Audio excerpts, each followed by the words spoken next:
Cycling for me has never been about the bikes. They've only ever been the prerequisite tool. I do not see just a bike race, I see riders on heroic journeys and warriors doing battle. At one point, cycling was the most popular sport in Europe because newspapers told magnificent tales about epic races and crafted the great champions into legends. But with the advent of television, cycling lost some of its mystique, and that golden age of journalism and narration has perished. So now let us try to return some romance to the beautiful sport. Let us praise and give glory to phenomenal performances to be remembered for decades to come. Let us dwell on the moments that inspire and move us. Let us chronicle the rise and fall of heroes. Let us chart these life-changing journeys, these cycling odysseys.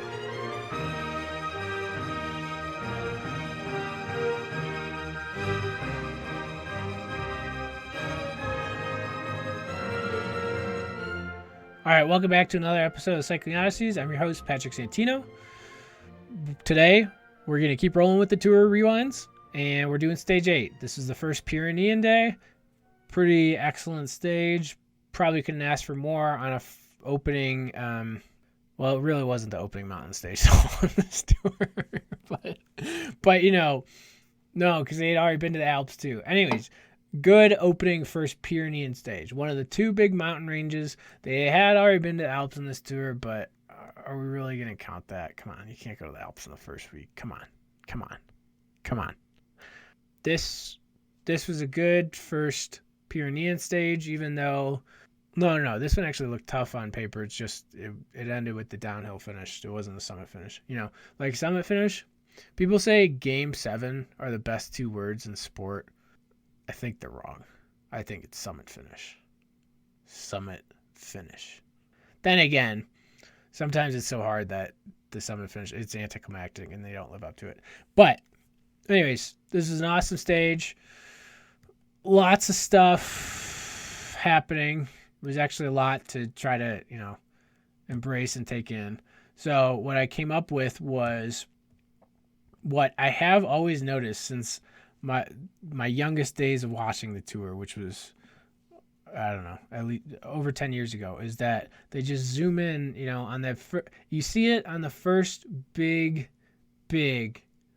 proper mountain stage. And I would say this one is it, even though they were in the Alps on stage 2 and stage 4, whatever. This was the first real big one. And you see that they get a camera view that it captured every guy falling off the back. And this is where, you find out who's the real deal and who's not. And you see it by this camera. And I'm going to tell you more about it right now. Here we go. Jumping into Stage 8 from the 2020 Tour de France. The Carnage cam and a chaotic finale on the Peyresourde. Tour de France 2020, Stage 8, Cazières-sur-Garonne to Laudenville, 141 kilometers. Nance Peters wins from the break. GC battle on the Peyresourde sees Pogačar take back time while Pinot, Alaphilippe lose big. A barn burner of a first stage in the Pyrenees today, dear readers. We were treated to 2 races for the price of 1. Frenchman Nance Peters of AG2R took a fine stage victory from the breakaway of 13 men that at one point had over 14 minutes on the peloton.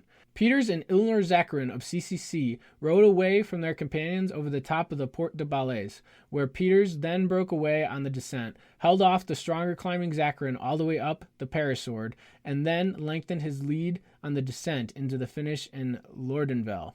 A good win for the Tour debutant, a day this Frenchman will remember for the rest of his life.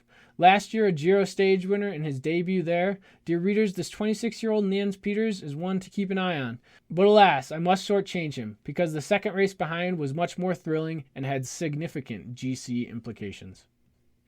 At the Tour, dear readers, the cameramen or women on the motorbikes are highly skilled and daring individuals. To do such a job, you are required for the majority of the race to stand up behind the motorcycle driver to get the shot of the riders. If the riders are behind, they must turn their body around to face the riders in order to capture the action. How they stand twisted while motoring along, even for short stretches, I cannot comprehend. And how they stand in any way on any of the sections of the descents makes my palms sweat. Now that I mention it, I would very much like a behind-the-scenes feature or hear an interview with one of these brave souls that work the cameras. Anyways, all of this is preamble to familiarize you, dear readers, with the camera situation on the road. because now I speak of what I find to be the most iconic camera view that finally comes for the first time every year on the first high mountain stage. I call it the Carnage Cam. Today, the peloton had to ride 3 massive and famous mountain climbs: the Col de Métis, Category 1, the Porte de Balais, beyond categorization, and the Côte de Peyresourde, Category 1. To do 3 such climbs after 7 days of hard racing is not easy. Throughout the stage, the peloton is worn down to a select group of favorites by the top of the 3rd climb.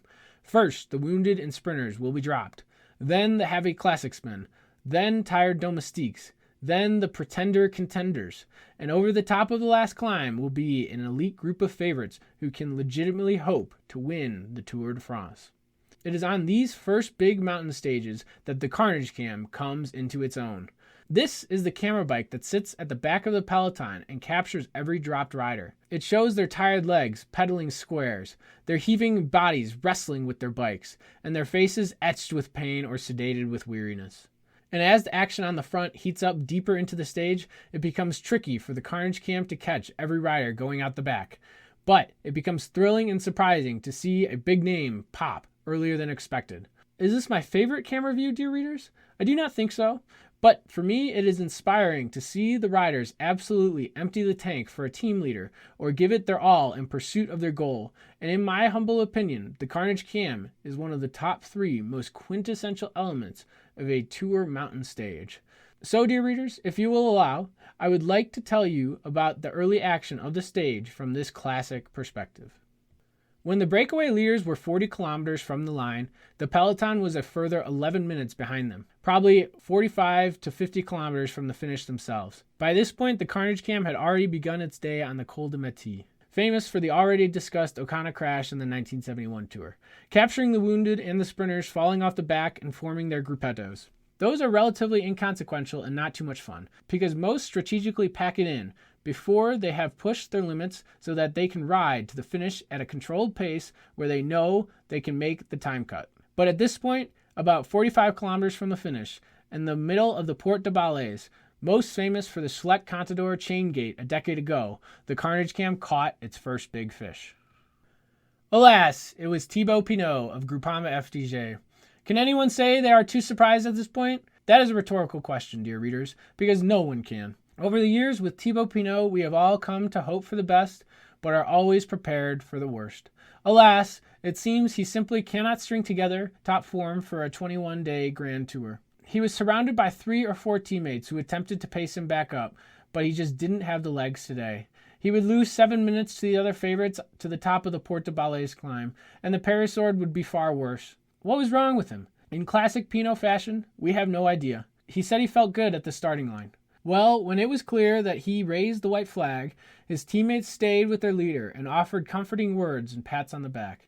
They told him to chin up, hold his head high. Probably already they were trying to get him to refocus his attention on stage hunting deeper into the race. Oh, Thibaut, when you dropped out of the Tour last year, it was possibly the most heartbreaking moment I'd ever seen in the sport. I wanted you to overcome such a moment this year, as did we all. But alas, longer we shall have to wait, and the Tour goes on. Jumbo-Visma went straight to the front to ratchet up the pace when they heard of the ailing Pinot, to finish off one who they thought would have been a formidable GC threat. One of the first casualties of their pace was Pavel Sivakov of Ineos Grenadiers, who had multiple crashes on stage 1. Dear readers, I have a theory that Ineos are strategically saving him. He needs the wounds to recover as best they can, and Ineos are hoping if he takes some easy/off days in the early mountain stages, he can come good for Egan Bernal of Ineos Grenadiers, their team leader in the final week. The same goes for Jumbo-Visma's Sepp Kuss, who dropped at this point. Yes, dear readers, I think this was far too early for Sepp to drop, but since Jumbo had so many weapons to assist Primož Roglič of Jumbo-Visma, I think they were confident in allowing Sepp to purposely drop in order to keep him fresh for tomorrow or deeper into the race. Meanwhile, Michael Kwiatkowski of Ineos Grenadiers dropped. That one really was tank emptied. He had stayed with Bernal as long as he could, but under the relentless pace of Wout van Aert of Jumbo-Visma on the front, his job was done for the day. In the gray mists at the top of the Porte de Balais, Wout surged towards the top of the climb just to sting the rider's legs a little bit more. From the Carnage Cam, was Sergio Higuita of EF in the Colombian champion's jersey going to crack? No. He had enough energy to make it over the top with the peloton. He would have the descent to recover before the final climb of the day, the Col de Peyresourde. The Col de Peyresourde is another storied climb in the Tour. It could be talked about at length, but let us keep things simple and contemporary, dear readers. The side the riders were climbing was the side Chris Froome, then of Team Sky, solo descended down in 2016 to take the thrilling stage victory into Bagnières du Lachan. The day he pedaled while seated on the top tube and had nuts of steel, according to some sources. The peloton, still led by Wout van Aert, came to the bottom of the descent and began the climb up the Peyresourde. Right at the start, as could have been predicted at the summit of the Porte de Balais, the lights went out for Wout van Aert. Yes, dear readers, these are the beautiful moments the Carnage camp captures. Wout had given his team everything. He was almost at a standstill, almost balancing in a track stand because he was too tired to go on. While he worked for Roglic up the last climb and down the descent, the thought of how tired he would be had not crossed his mind. He had focused only on the objectives of the team. No personal thoughts, even about how he'd possibly finish the stage, ever crossed his mind. As he rode the remainder of the stage, it probably was not an easy ride. But perhaps it did feel like a walk in the park because he knew he had done his team duties so well. Yes, this is the beauty the Carnage camp can show and the little instant it can spare before it swivels back to capture the action in the peloton. And then the Carnage cam went into overdrive, as it always does, to kick off the finale. Jumbo-Visma on the front, with George Bennett and Tom Dumoulin, figured it was time to shed the pretenders. The first headline casualty, Danny Martinez of EF, the Colombian who had just won the Dauphiné a few weeks before. I thought he would hang on longer. Out the back went Jonathan Castroviejo of Ineos Grenadiers. He could stay with Bernal no longer. His job was done for the day. As if in a man-to-man match, Jumbo-Visma's George Bennett peeled off the front as well. His tank empty. Job done. What made him finally end his turn? Our musketeer, Julian Alaphilippe of Deceuninck Quickstep, had attacked off the front. Alaphilippe's attack shelled out the Movistar veteran Alejandro Valverde, 4 decades old, and he can still mix it up with these young bucks.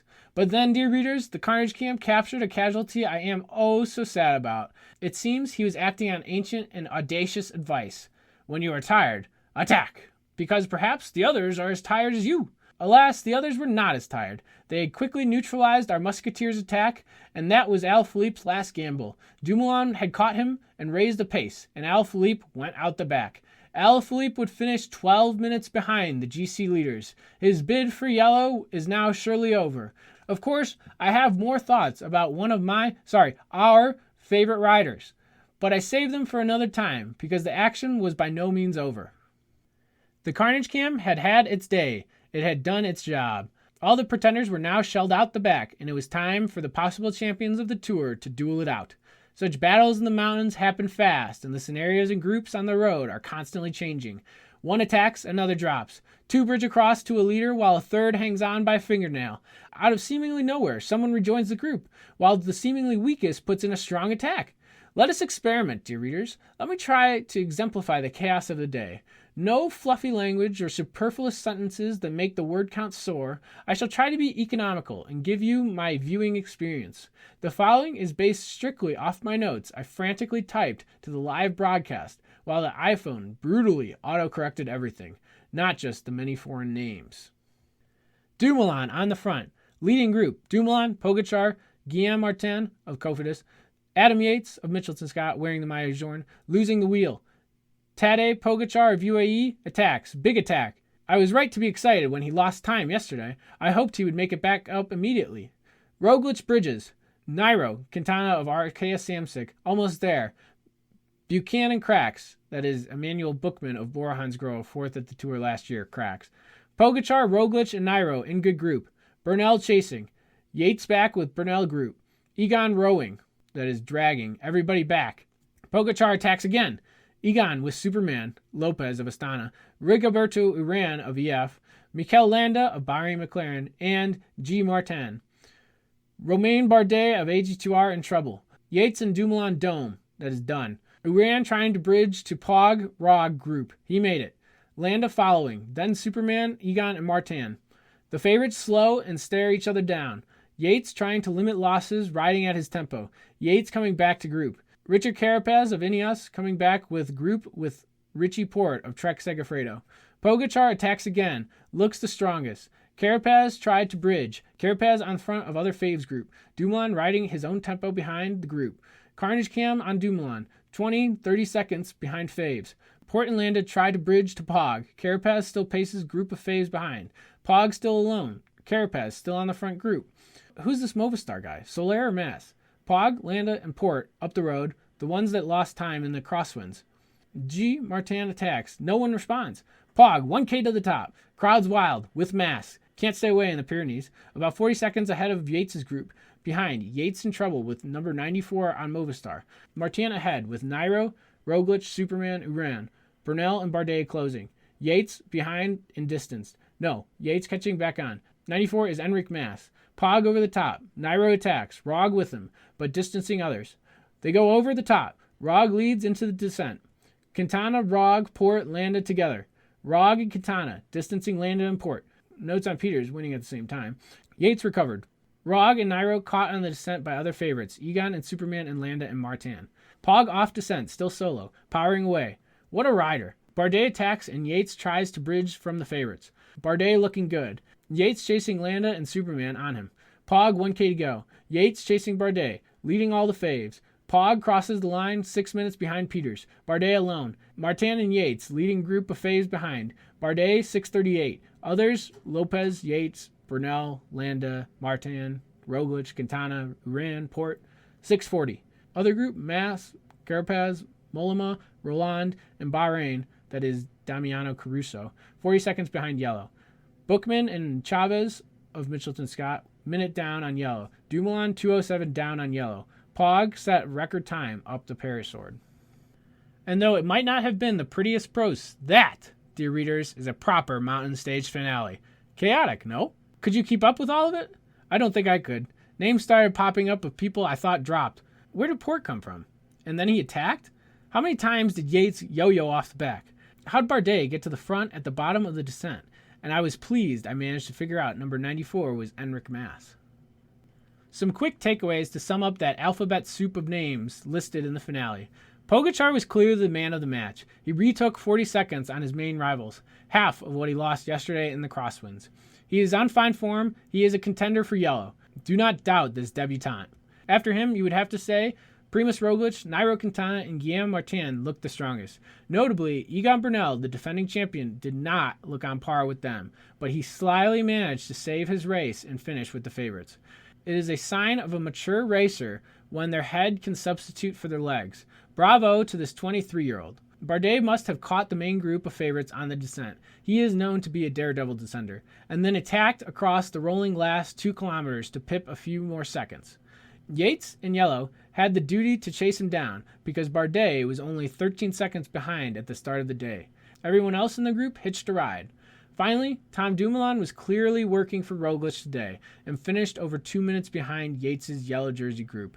This would seem to mean Roglic is the undisputed leader. Dumoulin's only chance to win now is if he launches a long-range attack and the better-placed riders stare each other down and do not respond. This is how Carapaz won the Giro last year for Movistar, while his team leader, Landa, had been better placed on GC. This is an unlikely scenario, but I openly tell you, dear readers, because someday I want to see Tom Dumoulin's name on the long list of Tour de France champions. Well, dear readers, another eventful day in the Tour de France. I am almost out of energy. I can only manage a few more sentences. How many of the riders after 8 days are already on their hands and knees? I know I am, trying to watch and cover this race. Monday's rest day will be most welcomed, but we have one more day of this tomorrow. It is our second day in the Pyrenees with a similar mountain stage, but with more numerous and shorter climbs. Perhaps it will be even harder to maintain control.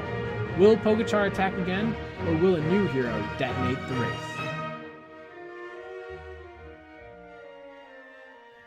Alright, so is the Carnage camera relatable? Has everybody, am I the first one to really have coined that term, or does everybody at least knows the angle, even if they have a different name for it, right? Pretty awesome. Do love seeing it.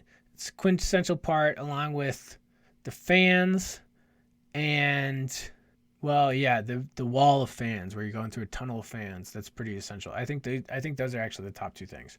Anyways, I experimented on the Peyresourde part to just strictly give out my notes because I didn't want to even attempt to write that all out with, whatever fluffy language I'm always using. It was an experiment, and it didn't work out. That was way too hard for me to follow, for everybody to follow. I don't know. I thought it was worth a try, especially since, yeah, it was worth a try. But it didn't work out. Oh well, I don't do it again, don't worry. And yeah. So with that, that's probably enough for this one. So yeah, we could probably just call it here. Follow me on Twitter at Cycling Odysseys. Email me, cyclingodysseys@gmail.com. Read the blog at cyclingodysseys.com itself. And subscribe to the show so that you just get the episodes right away. And leave a 5-star review, please. If it's really good, well, no, I'll read it out. If it's really good, I'll give you a prize eventually. And yeah, so let's just keep this one short. With that, thanks for listening, everybody. Vive le cyclisme.